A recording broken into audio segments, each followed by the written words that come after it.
All right, the next question we got asked was about sail trim, but I've added to that on the board. I've written sail trim and boat trim for me, which is just changing gears. So if I can, I'm just going to keep it simple today and just mostly talk about upwind, but if you think about it, it will apply to reaches and it'll apply to runs. All right? So to start with, let's just keep it simple for a second and go sails.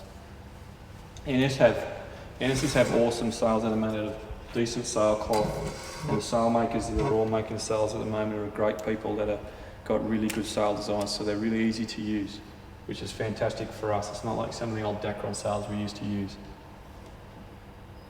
So if I've got a mainsail here for a second, there's a certain set of telltales I'd like people to have on their sail. I'd like a set down here. That's controlling the bottom third of the mainsail, and I'll call this my control set. What adjusts that set? There's only one rope in the whole boat that adjusts that set, and that's the main sheet. Now this is the only place I'm looking to start with. I want to pull on my main sheet so that I have, think about this for a second, reach, work, doesn't matter. I want to pull my main sheet on until my control set are both flowing horizontally. And that's the easy part. That's step one. So, control set is step one, and it's controlled by the main sheet. And pull it on until you've got both of those sets flowing horizontally. Now, number two. I want to set up the top here somewhere. Every mainsail I look at's got to set in a good spot up there somewhere. This is what I'm going to adjust second, and this is my twist set. It's controlled by, depending on the direction you're going in and how strong the wind is, it's controlled by the main sheet and it's controlled by the vang. I want you to think about that for a second. I've underlined it. It's controlled by the vang. We have very big roaches on our boats, so we rely on our vang a lot. It's the number one speed control on your boat. If you have a wind change on the course, especially on a reach or something like that, even a minor wind change, that means you'll most likely need to adjust your vang. And I don't think people realise that on a day where the pressure's changing like the regatta we just had, how much I changed my vang. It moves around a lot because I'm constantly trying to squeeze that last bit of speed out of the boat. On a windy day where it's consistently windy, my vang might not move a lot. But in those days, you're not changing gears as much either. So be aware that the vang is there. So the first thing I'm going to do is set my control set, get them horizontal, do that with the main sheet. I'm now going to look up to this set, I'm going to see what they're doing. Now I'm either going to get one of three situations. I'm either going to get both of those are horizontal, I'm going to get the inside is flowing but the outside is up, or I'm going to get the outside is flowing but the inside is up, and usually it's mostly that case. Telltales are simple things. They tell us the sails either can't come on or off. That's all it's doing. Whichever side of that is wrong is telling you which way the rope's got to go. So if the far side is wrong, the rope needs to go to the far side. If the inside is wrong, it means the rope needs to come back into you. So, look at your telltales up the top, and either use your main sheet or your vang to adjust it. Now the problem is, if you use your vang to adjust the top, it's also going to interfere with the bottom. So set this first, look up, set that. Come back down, look at your bottom set, readjust your main sheet. Now look up again. You might need to do a top adjustment a second, perhaps third time. What will happen is as you get to know your boat, you'll just get to know that, hang on, it's blowing this hard, I just need to pull my vang to a certain spot. And that's where you want to start marking your controls, and that's just getting to know your boat, and that's what we do. When we get to a bottom mark, we just know that the vang's got to go to this spot because this is how hard the breeze is doing. And it's because we've gone out sailing outside a race and we've adjusted. Keep going back to the control set because it always needs to be right. Now, the third telltale that I want on mainsail is this one back here. That's your leech one up at the top. And for me, I call that the power telltale. That's the one, if I've got this right and this right, that means I'm in the ballpark. But this is the last one that tells me, can I squeak a bit more power out of it? And the third control, so this is the third one. Again, it's controlled by the vang on the main sheet, depending on the wind strength. It only tells you one thing. If I pull my sail on too tight, that telltale is just going to stall. At which point, I'll just get my vang and I'll very, very slowly squeak it off until it goes pop and up it comes. And then I know I'm in exactly the right spot. Now, if the wind changes, it's going to change. And because our roaches are so large, it is going to change in even small wind differences. And that's why it's important to understand this control and this system of paying attention. So in my case, if you're still learning and you're going out before a start and you want to know where your vang should be for that beat if you think the breeze is quite consistent, set control. Look at your twist, go back to control, readjust. Look at the twist, readjust, go back to control, readjust. Okay, now everything's flowing here and here. Now I'm just going to sneak that last bit of vang on. And that's where people, I think, underuse their vang and NSs and they don't realise how hard we pull them on in the top parts. So that's how I adjust that there. Now, if you really want to get a bit more silly with your boat, I don't really use a set of telltales in the middle of a mainsail. If the bottom's right and the top's right, the middle usually is right. But you can have one more telltale here, and the only thing it tells you is your foot. If your foot's off too much, if you're one of those people that uses a foot on a reach or something like that. So it's only for foot control. So if you do want one, you can have this one, but it's not necessary. It drives me nuts when people decorate their mainsails like Christmas trees. And it's just information overload that isn't really helpful. 1, 2, 3, that's all I really, really require. So that's the mainsail. Now, if you think about that, you should be able to now adjust your sails for reaches, works, and runs just by looking at your telltales. Now, if we go to the jib here for a second, I'm going to assume you have your jibs all set up correctly with your clewboard angle right. There's my control set. That's my control set down the bottom. I still set that first. Control, and it's done with the jib sheet. That's my first set. If my sheeting angle is right and I'm going upwind, when I pull my jib on hard, I should have my top and my bottom flowing together at the same time. If my sheeting angle is too low, my top of my jib will twist open. So think about this angle of the jib sheet as being like your vang. The taller it is, the more vang you have on. The lower it is, the less vang you have on. And that's why getting this sheeting angle right is important. Okay, it's your vang for your jib. Now when you put your tweaker on onto a reach, it's also operating like a vang because it's pulling your jib rope further forwards and shooting more down the leach. It's giving you a fuller sail shape, but think of on a reach, on a work, it's your clewboard position.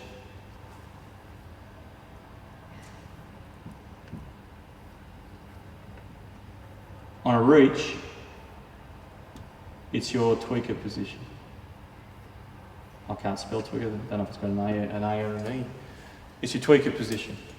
So just think of this as your vang for a reach. So hopefully everyone's okay with that. Now, on a jib, leach telltale should always be flowing. If it stops, especially upwind, you're going nowhere. So it's so important to look at your power telltale on your jib.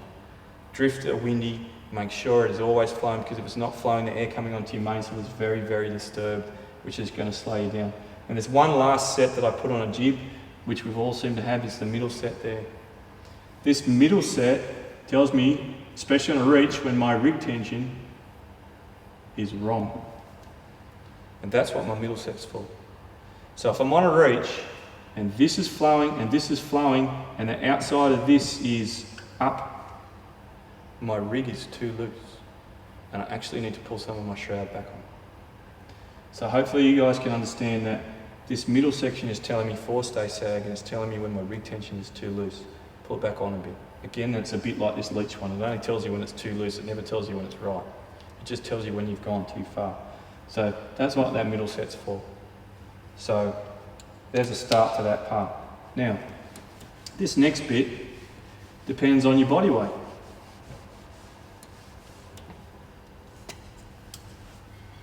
I've got 0 knots down this end of the scale, and let's just go to 25 because that's when our fleet isn't supposed to be racing so much. Should be practicing in it though. Should be practicing up to 35, I reckon. My question to you guys is, when are you fully powered up? At what wind strength are you fully powered up? If I think about Franz and Tamsin for my club at the moment, they're quite light, they're way lighter than we are. They're probably only 105 kilos together combined. So they're probably fully hiking at this point here at about 9 knots. Me and Dim at 132 kilos, we're probably fully powered and hiking at 12 knots. So it's different for your different body weights and what you're carrying. But what you need to realise is, up to this point here, we're looking for power. After this point here, we're looking for speed. Now, if I equate that to something simple, power equals a full sail and speed equals a flat sail. Now that's easy. What controls are going to flatten your sail? When do you start touching them? Now in our case, because we sail with such tree trunk masts, as I get to 9 knots, I'm now starting to pull on some vang because I'm going to ease my main sheet. If I'm going to ease my main sheet, I definitely want vang on to control the twist. But as I pull on my vang, what happens with an NS, because it's got a 100mm mast, is it actually acts a bit like a Cunningham and pulls the mainsail down the luff in the track. Watch it in the boat park. You'll see your mainsail come down the track and you'll watch your mainsail will get flatter. So by using vang at this point, I'm starting to flatten the sail off, which is going to make me go quicker. If I just talk about that for a second, if the wind is coming this way and I've got a fairly round looking sail, it's this distance from here to here that determines my drag. It's more power, but it's also more drag.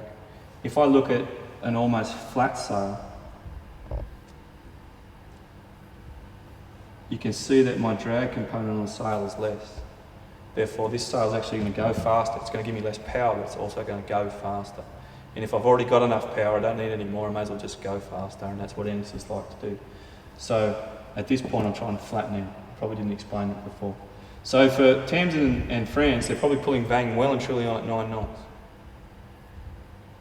As they get up to around the 13 knots, they might grab their Cunningham and pull out the wrinkles. As they get to 16 knots, they're well and truly overpowered at the moment. So at 16 knots for them, they're going to have that Cunningham on hard as they can pull it. It's going to be as flat. They're trying to make their mainsail into the biggest pancake they can make it.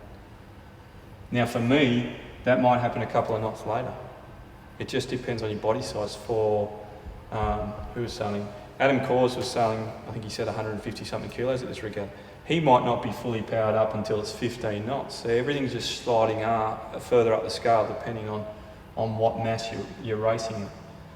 At 20 knots, I would expect Tamsin and Franz to have everything rock hard on and their sail the biggest pancake they can have because they're in survival mode at 20 knots, whereas I'm still comfortable in sailing around. So it's just understanding what your controls do. Your Cunningham's going to pull your drive forward and flatten your mainsail out. Your vang's going to control the twist and also flatten out your mainsail. It's just understanding the controls, so understanding what gear to do when.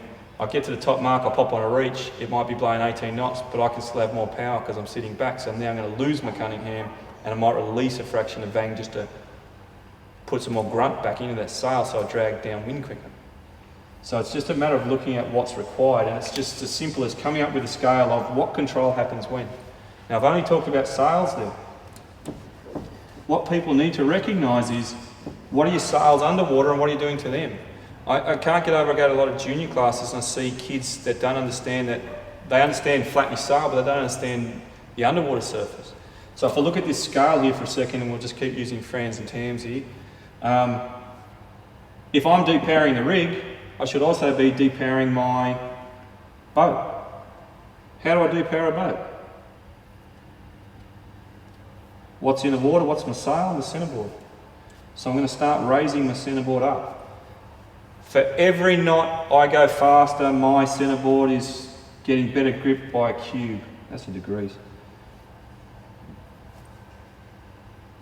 So I need a lot less centerboard the faster I go. So I was talking to Franz after yesterday's race, and he said to me, I think the maximum wind we would have seen yesterday was maybe 15 knots. And he said to me, my centerboard was up to the vang setting, so that's just when it just clears the vang. And he said, it felt really fast. I said, yeah, that's where you should have it. So at 15 knots, Francis got his vang up to the V-mark. Because his centerboard's marked the same as mine, I'm only on my mark number 4 yesterday. And that's just in body weight. So he can come up with a set of notes for himself here that when he's going upwind, when it gets to 15 knots, he needs centerboard to V. At this point here, he needs his centerboard fully down. When I'm looking for power, I want all the grip I can get in the water, so that means my centerboard's down, and I found it strange this regatta that I was in drifting races with people with their centerboard up this hole. I just found that bizarre. I don't understand it. So, centerboard fully down until I'm at power.